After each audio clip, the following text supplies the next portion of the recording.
നമസ്കാരം. ഉപതെരഞ്ഞെടുപ്പ് നടന്ന പാലക്കാട് നിയോജക മണ്ഡലത്തിലെ ബി.ജെ.പിയുടെ വലിയ ഒരു പരാജയത്തെ സംബന്ധിച്ചുള്ള വാർത്തകളാണ് കഴിഞ്ഞൊരു 3 ദിവസമായിട്ട് കേരളത്തിലെ മാധ്യമങ്ങൾ എല്ലാവരും തന്നെ നിരന്തരമായിട്ട് ചർച്ച ചെയ്തുകൊണ്ടിരിക്കുന്നത്. ഇതിൽ മാധ്യമങ്ങൾക്ക് പറയാൻ അവകാശമുണ്ട്, അതൊരു പരിധി വരെ മാത്രം എന്നുള്ളത് ഒരു സൂചനയായിട്ട് എല്ലാവരും കണക്കാക്കേണ്ടതാണ്. കാരണം ബി.ജെ.പിയുടെ സംസ്ഥാന അധ്യക്ഷനായിട്ടുള്ള കെ സുരേന്ദ്രന് നേരെയുള്ള ഒരു വളഞ്ഞിട്ട് ആക്രമിക്കുന്ന തരത്തിലേക്കുള്ള നിലപാടുകൾ എടുക്കുന്നു. ഈ വിഷയത്തിൽ വോട്ട് മറിച്ചുകൊണ്ട് അവിടെയുള്ള ബി.ജെ.പിയുടെ സ്ഥാനാർത്ഥിയെ പരാജയപ്പെടുത്താനായിട്ട് ശോഭാ സുരേന്ദ്രൻ പിന്നിൽ നിന്ന് കളിച്ചു എന്നുള്ള രീതിയിലേക്കുള്ള പച്ചയായിട്ടുള്ള കള്ളവും ഇതിനിടയിൽ നിരന്തരമായിട്ട് പ്രചരിപ്പിക്കുന്നു. അപ്പോൾ ഈ കള്ളപ്രചരണങ്ങൾ നടത്തുന്നതിൽ കേരള മാധ്യമങ്ങൾക്ക് ഒരു പ്രത്യേക ആവേശമാണ്. എതിർപക്ഷത്ത് ബി.ജെ.പി ആണെങ്കിൽ അത് കുറെ നാളുകളായിട്ട് അവർ ചെയ്തുകൊണ്ടിരിക്കുന്നതാണ്. ഇതിലെല്ലാവരും ചിന്തിക്കേണ്ട ഒരു കാര്യം, കഴിഞ്ഞ 2021 നടന്ന നിയമസഭാ തെരഞ്ഞെടുപ്പിൽ പാലക്കാട് മണ്ഡലത്തിൽ ബി.ജെ.പി കിട്ടിയത് 50,000-ന് മുകളിൽ വോട്ടുകളാണ്. അതിൽ നിന്ന് ഏകദേശം 10,000-ഓളം വോട്ടുകൾ കുറഞ്ഞുകൊണ്ട് ബി.ജെ.പി ഒരു കനത്ത പരാജയം ഏറ്റിട്ടുണ്ട്. അതിന് കൃത്യമായിട്ടുള്ള രീതിയിൽ പരിശോധിച്ച് അതിന് പരിഹാരം ബി.ജെ.പി തന്നെ കാണും. അല്ലെങ്കിൽ ഇവിടുത്തെ മാധ്യമ പ്രവർത്തകരോ മറ്റ് നിഷ്പക്ഷവാദികളോ അല്ലെങ്കിൽ ബി.ജെ.പിക്ക് എതിരെ നിൽക്കുന്ന ആളുകൾ ആരെങ്കിലും ഇതിനൊരു പരിഹാരം കാണാൻ വരുമോ? ഇല്ല, ഒരിക്കലും. ബി.ജെ.പിയുടെ കാര്യകർത്താക്കൾ ഇതിന് കൃത്യമായിട്ടുള്ള പരിഹാരം കണ്ട് മുന്നോട്ട് പോകും. ഇത് തന്നെയാണ് വർഷങ്ങളായിട്ട് ചെയ്തുകൊണ്ടേയിരിക്കുന്നത്. ഇതിൽ പല സ്ഥലങ്ങളിലും അടിപതറിയിട്ടുണ്ട്. ഇപ്പോ പാലക്കാട് മുനിസിപ്പാലിറ്റി ബി.ജെ.പി ഒരു സമയത്ത് അവിടെ പ്രതിപക്ഷമായിരുന്നു, ഒരു സമയത്ത് 3-ാം സ്ഥാനത്തായിരുന്നു, ഒരു സമയത്ത് ഒന്നും ഉണ്ടായിരുന്നില്ല.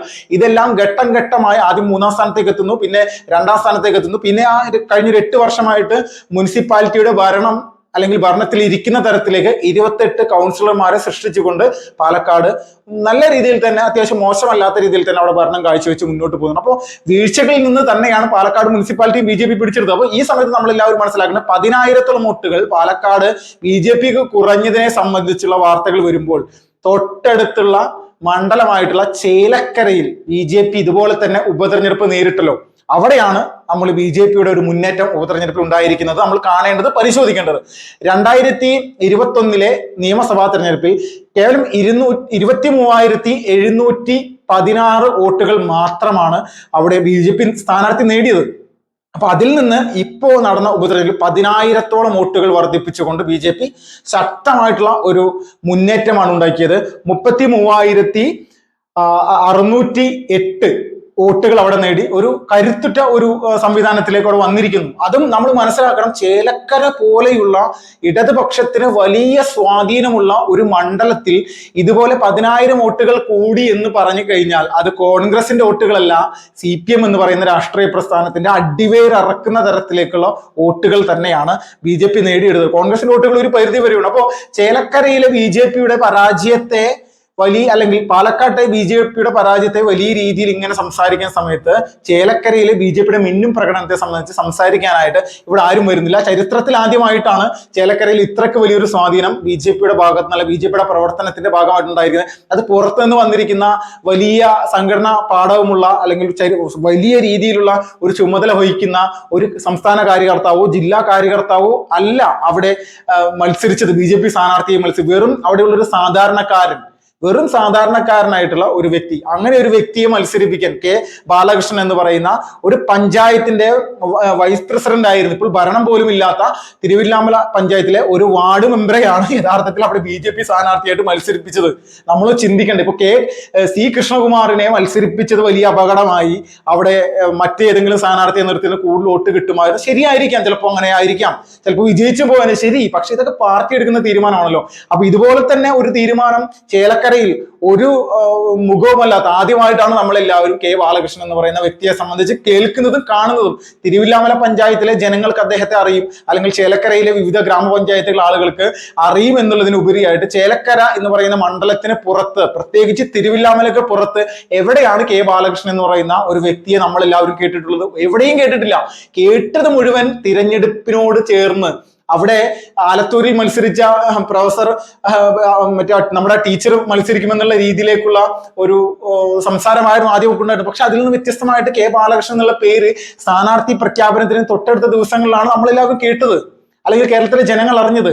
അപ്പോൾ ഇങ്ങനെ ഒരു സാഹചര്യം നിലനിന്നിട്ടും അവിടെ ഒരു സാധാരണക്കാരനായിട്ടുള്ള ഒരു പ്രവർത്തകനെ വെച്ച് നിലനിർത്തിക്കൊണ്ട് അദ്ദേഹത്തിന്റെ മാനസികാവസ്ഥ, അദ്ദേഹത്തിന്റെ ജനങ്ങളോടുള്ള ഒരു അറ്റാച്ച്മെന്റ്, അദ്ദേഹത്തിൽ പോലും ഒരു പഞ്ചായത്തിന്റെ വൈസ് പ്രസിഡന്റ് ആയിരുന്ന വ്യക്തിയുടെ പ്രവർത്തനത്തിൽ വിശ്വാസം അർപ്പിച്ചു കൊടുത്ത ജനങ്ങൾ 10,000-ഓളം ജനങ്ങൾ 23,000 വോട്ട് നിലനിർത്തുകയും അതിന്റെ കൂടെ 10,000-ഓളം വോട്ടുകൾ കൂട്ടിച്ചേർക്കുന്ന ഒരു തരത്തിലേക്ക് ഒരു മികച്ച രീതിയിലുള്ള ഒരു പ്രവർത്തനത്തിലേക്ക് ബി ജെ പി പോയിട്ടുണ്ടെങ്കിൽ അത് നിസ്സാരമല്ലാതൊരു വലിയ സംഭവമായിട്ടുള്ള കാര്യം തന്നെയാണ്. ഇത് നമ്മൾ മനസ്സിലാക്കണം എന്നുള്ളത് ഒരു യാഥാർത്ഥ്യമാണ്. അപ്പോൾ ഈ യാഥാർത്ഥ്യത്തെ നമ്മൾ മാധ്യമങ്ങളുടെ ദുഷ്പ്രചരണം, കള്ളപ്രചരണങ്ങളെല്ലാം എടുത്ത് പരിശോധിക്കുന്ന സമയത്ത് നമ്മൾ ഇതിനോടകം തന്നെ ചിന്തിക്കേണ്ടത്, ഇത് ബി ജെ പി മറ്റ് മണ്ഡലങ്ങളിൽ വരാനിരിക്കുന്ന തെരഞ്ഞെടുപ്പുകളിൽ വലിയ രീതിയിലൊരു മുന്നേറ്റം ഉണ്ടാക്കാനുള്ള സാധ്യത തന്നെയാണ്. പാലക്കാട്ടെ ചില സാഹചര്യങ്ങളാണ് അവിടെ ബി ജെ പിക്ക് ഒരു തിരിച്ചടി ഉണ്ടായിരിക്കുന്നത്, അതിൽ തർക്കമില്ല. ഈ സാഹചര്യങ്ങളെ മനസ്സിലാക്കുകയും അതിനെ തിരുത്തി മുന്നോട്ട് പോവുക എന്നുള്ള ലക്ഷ്യം മാത്രമേ ഇത് ബി ജെ പിക്ക് ചെയ്യാനുള്ളൂ. അല്ലാതെ തമ്മിലടിച്ചുകൊണ്ട് വലിയ പ്രശ്നങ്ങൾ ഉണ്ടായിക്കൊണ്ട് എന്ത് ചെയ്യാൻ, ഒന്നും ചെയ്യാനില്ല. കാരണം വർഷങ്ങളായിട്ട് പല മണ്ഡലങ്ങളിലും ബി ജെ പിക്ക് ചില സ്ഥലങ്ങളിൽ പല രീതിയിലുള്ള തിരിച്ചടികൾ, ഉപതെരഞ്ഞെടുപ്പുകൾ ഉണ്ടായിട്ടുണ്ട്. ആ തിരഞ്ഞെടുപ്പുകൾ ഉണ്ടായ അതേ സാഹചര്യം തന്നെയാണ് പാലക്കാടും ഉണ്ടായിക്കൊണ്ടിരിക്കുന്നത്. അപ്പൊ പാലക്കാട് ഒരു പ്രശ്നമോ ഒരു പ്രതിസന്ധിയോ ഉണ്ടായിട്ടുണ്ടെങ്കിൽ, ബി ജെ പിയുടെ നേതൃത്വത്തിന്റെ ഭാഗത്ത് എന്തെങ്കിലും ഒരു വീഴ്ച ഉണ്ടായിട്ടുണ്ടെങ്കിൽ അത് പരിശോധിച്ച് പരിഹരിക്കേണ്ടത് ബി ജെ പിയുടെ നേതൃത്വമാണ്. അത് കേന്ദ്ര ബി ജെ പി നേതൃത്വം പരിശോധിക്കുമെന്നുള്ള റിപ്പോർട്ടുകൾ കൂടി വന്നിട്ടുണ്ട്. കേരളത്തിലെ പ്രഭാരിയായിട്ടുള്ള ആദരണീയനായിട്ടുള്ള പ്രകാശ് ജാവ്ദേക്കർ അദ്ദേഹം ഇപ്പോൾ തന്നെ അതുമായി ബന്ധപ്പെട്ടുള്ള പ്രസ്താവനകൾ നടത്തിയിട്ടുണ്ട്. ഇതിനോടകം തന്നെ കെ സുരേന്ദ്രൻ എന്ന ബി ജെ പിയുടെ സംസ്ഥാന പ്രസിഡന്റിനെ നിരന്തരമായിട്ട് വേട്ടയാടി അദ്ദേഹത്തെ സ്ഥാനഭ്രഷ്ടനാക്കി, അദ്ദേഹത്തെ പ്രസിഡന്റ് സ്ഥാനത്ത് നിന്ന് ഓടിക്കാനുള്ള രീതിയിലേക്ക്, അല്ലെങ്കിൽ അദ്ദേഹം വേണ്ട എന്നുള്ളൊരു കാഴ്ചപ്പാട് നിരന്തരമായിട്ട് പറയുക എന്നുള്ളതാണ്. ഒരു സാധാരണ താഴെത്തട്ടിൽ നിന്ന് വളർന്നു വന്നിരിക്കുന്ന ഒരു ബി ജെ പിയുടെ കാര്യകർത്താവാണ് കെ സുരേന്ദ്രൻ. അദ്ദേഹം ഇവിടെ സംസ്ഥാന അധ്യക്ഷനായിട്ട് ഇരുന്ന സമയത്താണ് ബി ജെ പിക്ക് ഏറ്റവും കൂടുതൽ വോട്ടുകൾ വർദ്ധിച്ചിട്ടുള്ളത്. അത് നമ്മൾ ചിന്തിക്കേണ്ടത് സുരേഷ് ഗോപിയിൽ നിന്ന് മാത്രമല്ല. സുരേഷ് ഗോപി തൃശ്ശൂരിൽ നിന്ന് വിജയിച്ചെങ്കിൽ പോലും ആ വിജയത്തിന് സമാനമായിട്ടുള്ള സാഹചര്യങ്ങൾ എത്രയോ മണ്ഡലങ്ങളിൽ ഉണ്ടായി. 1,00,000-ന് മുകളിൽ വോട്ടുകൾ വർദ്ധിപ്പിക്കാൻ ആലത്തൂർ നിയോജകമണ്ഡലത്തിൽ ബി ജെ പിക്ക് സാധിച്ചിട്ടുണ്ടായിരുന്നില്ലേ? 1,50,000-ന് മുകളിൽ വോട്ടുകൾ വർദ്ധിപ്പിക്കാനായിട്ട് ആലപ്പുഴയിൽ ബി ജെ പിക്ക് സാധിച്ചില്ലേ? വടകരയിൽ യുവമോർച്ചയുടെ നേതാവിനെ സംസ്ഥാന അധ്യക്ഷനെ നിർത്തിയിട്ട് പോലും 30,000-ഓളം വോട്ടുകൾ വർദ്ധിപ്പിക്കാൻ ബി ജെ പിക്ക് സാധിച്ചില്ലേ? അപ്പോൾ ഇത് നിരന്തരമായിട്ട് എറണാകുളം ജില്ലയിൽ ബി ജെ പിക്ക് വോട്ട് വർധന ഉണ്ടായിട്ടില്ല. എവിടെയാണ് ഉണ്ടാവാത്തത്? തിരുവനന്തപുരത്ത് ബി ജെ പി 2ാം സ്ഥാനത്തായി പരാജയപ്പെട്ട രാജീവ് ചന്ദ്രശേഖരൻ മത്സരിച്ച സ്ഥലത്ത് പോലും ബി ജെ പിക്ക് കഴിഞ്ഞ വട്ടം 3,16,000 വോട്ട് 3,46,000 വോട്ട് എന്നുള്ള നിലയിലേക്ക് എത്തിയില്ലേ? അപ്പോൾ അതുപോലെ തന്നെ ആറ്റിങ്ങൽ ബി ജെ പിക്ക് വോട്ട് വർദ്ധിപ്പിക്കാൻ സാധിച്ചില്ല. എവിടെയാണ് ബി ജെ പി എന്ന് പറയുന്ന രാഷ്ട്രീയ പ്രസ്ഥാനത്തിന് വോട്ടിംഗ് ശതമാനത്തിൽ ഒരു കുറവ് വന്നിട്ടുള്ള 20% വോട്ടുകൾ ചരിത്രത്തിൽ ആദ്യമായിട്ട് കേരളത്തിൽ ബി ജെ പി പിടിച്ചെടുത്തു എന്നുള്ളതാണ്. അപ്പോൾ ഇതിനോടകം തന്നെ ഇത്രയും ഒരു സ്വാധീനം കേരളത്തിൽ ഒരു തരംഗം ഉണ്ടാക്കാൻ, അല്ലെങ്കിൽ ബി ജെ പി ഒരു ട്രെൻഡ് ഉണ്ടായത് കെ സുരേന്ദ്രൻ സംസ്ഥാന അധ്യക്ഷനായി നിൽക്കുന്ന സമയത്താണ്. അതൊരു പാലക്കാട്ടെ ഒരു പരാജയം കൊണ്ട് അത് പിന്നോട്ട് പോകുന്നില്ല. അദ്ദേഹം പ്രസിഡന്റ് സ്ഥാനത്ത് മാറുകയോ പുതിയ ആൾ വരികയോ ഒന്നൊന്നല്ല ഇവിടെ വിഷയം. പക്ഷെ ഒരു സംസ്ഥാന അധ്യക്ഷൻ ആകുന്ന സമയത്ത് അദ്ദേഹം പാലക്കാട് ക്യാമ്പ് ചെയ്ത് നിന്ന് തന്നെയാണ് പ്രവർത്തിച്ചത്.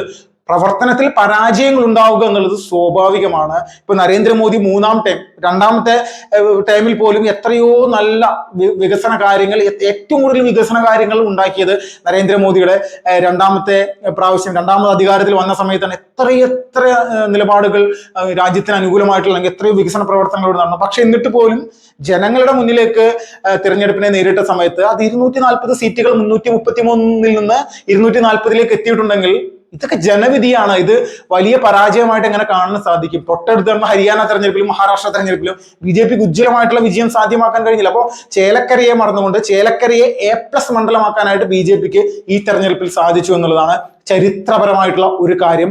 അത് ആരും മറക്കണ്ട.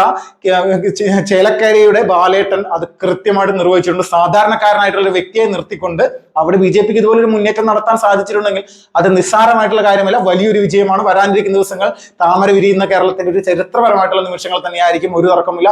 Vipinlal, fast foods.